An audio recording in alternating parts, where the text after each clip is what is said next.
Jalan ya, bisa jalan, buka jalan ya.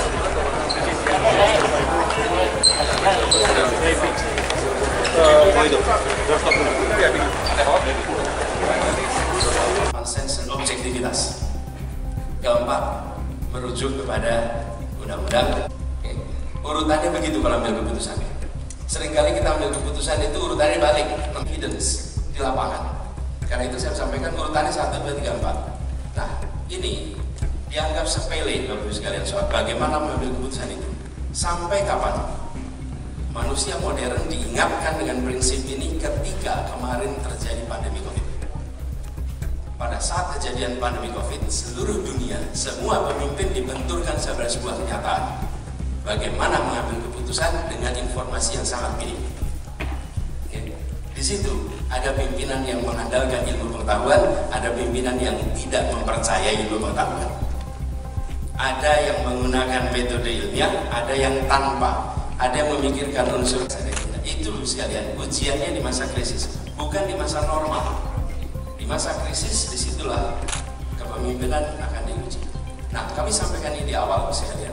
Kenapa? Karena gagasan yang kami bawa adalah gagasan perubahan.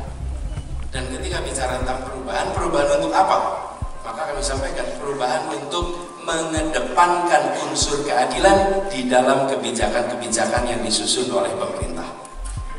Ideologinya ada. Kenapa harus pakai ideologi? Kenapa harus ada nilai? Bapak sekalian, saya ini dari kampus juga, cuman sekarang sedang tugas luar. Tugas luar. Kan ada Tridharma perguruan tinggi bukan? Saya Tridharma yang ketiga lagi dijalanin.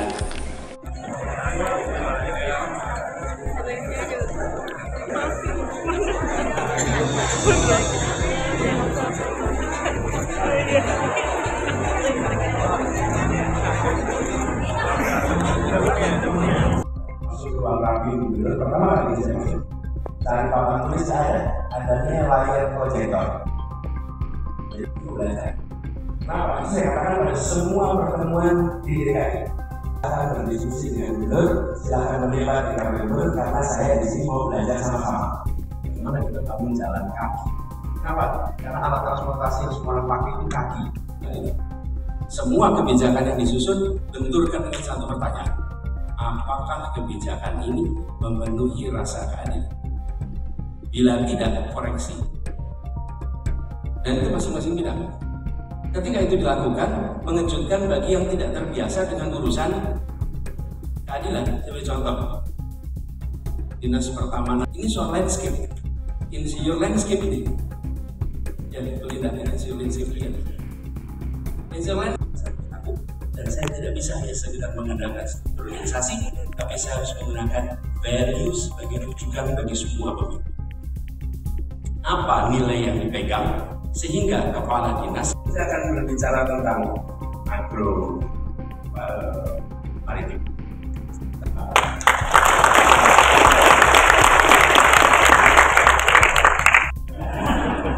Ya bisa diikut yang tanpa tes.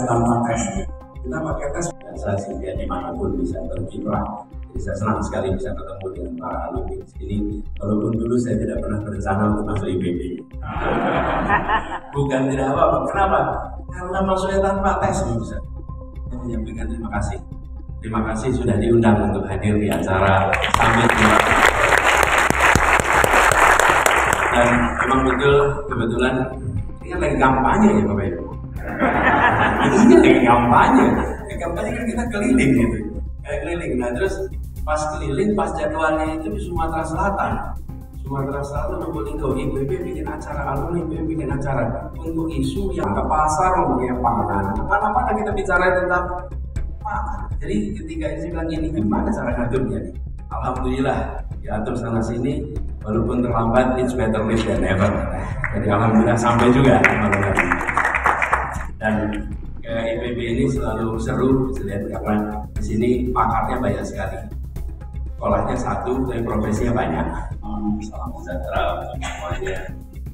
Yang saya hormati Insinyur Evi Damayanti, Ketua Senat Akademik, Profesor Dr. Insinyur Yoni Sumaryono, Rektor IPB yang saya hormati. Kalau bagi khusus nanti Prodi Bidang UKM dan Koperasi.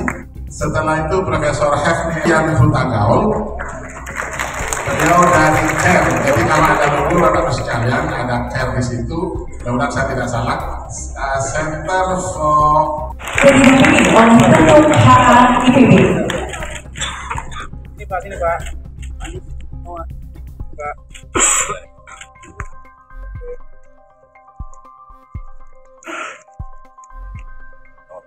Baik, terima kasih banyak.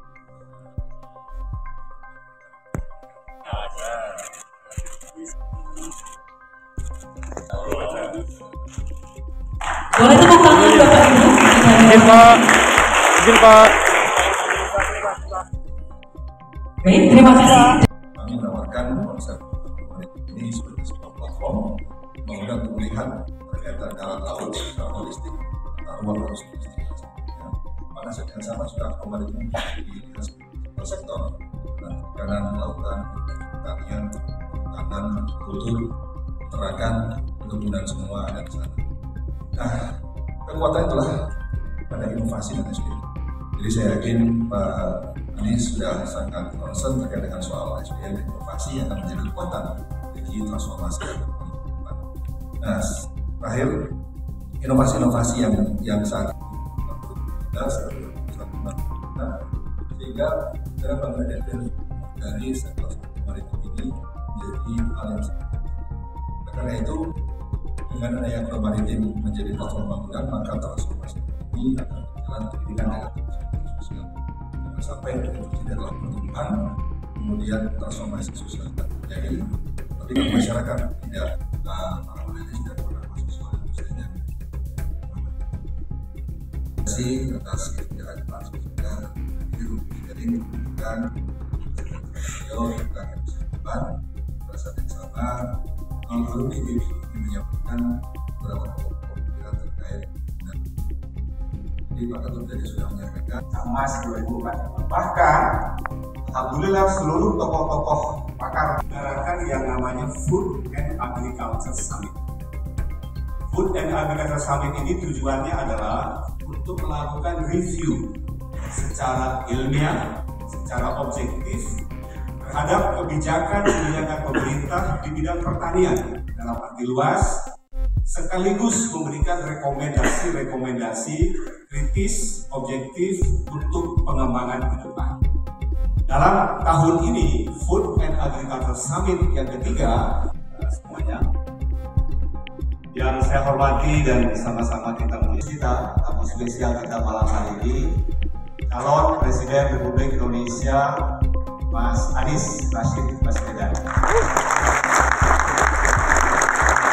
Saya Zahra Sanira dapat menemani Bapak Ibu sekalian untuk menjadi MC dalam rangkaian acara ini beserta seluruh jajarannya. Juga selamat malam kami sampaikan kepada Ketua Umum jajarannya dan tentunya kepada Bapak Ibu panelis yang kami hormati dan seluruh tamu undangan. Baiklah Bapak Ibu yang kami hormati, sebelumnya kami persilakan kepada rekan-rekan media untuk dapat menyesuaikan tempat. Orang banyak, gratis. Tapi kalau bayar boleh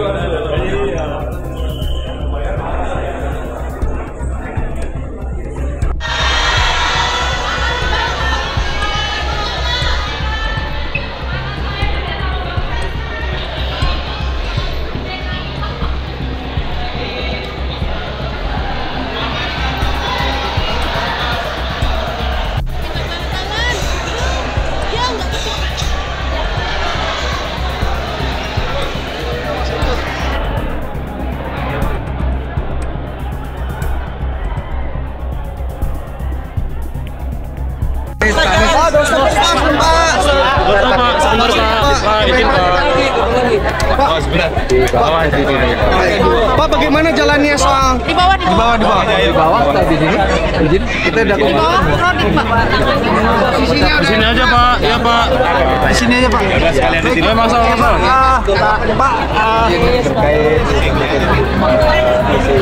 sudah kan berada semua di sini. tinggal ikutin aja. Siapa? Anies. Ada pandangan dikotomis antara food estate dengan kontra farming dan itu rame Pak di media sosial itu. Pak, tadi mengenai tadi ada beberapa kebijakan yang ingin Pak Anies anggap bahwa beberapa ada bidang kementerian baru yang nanti akan atau seperti apa? Saya nggak mau buru-buru ngomong kementerian sama sekali. Artinya perlu ada perubahan tetap tentang Mulainya dari regulasi. Siap. Bahkan saya tadi hati-hati sekali ketika bicara tentang, kan tadi ada pertanyaan apakah perlu badan baru untuk mengawal agro maritim. Saya katakan gunakan institusi yang ada, gunakan direktorat yang ada sekarang, yang penting kebijakan aturannya dulu, baru nanti secara bertahap bicara institusi.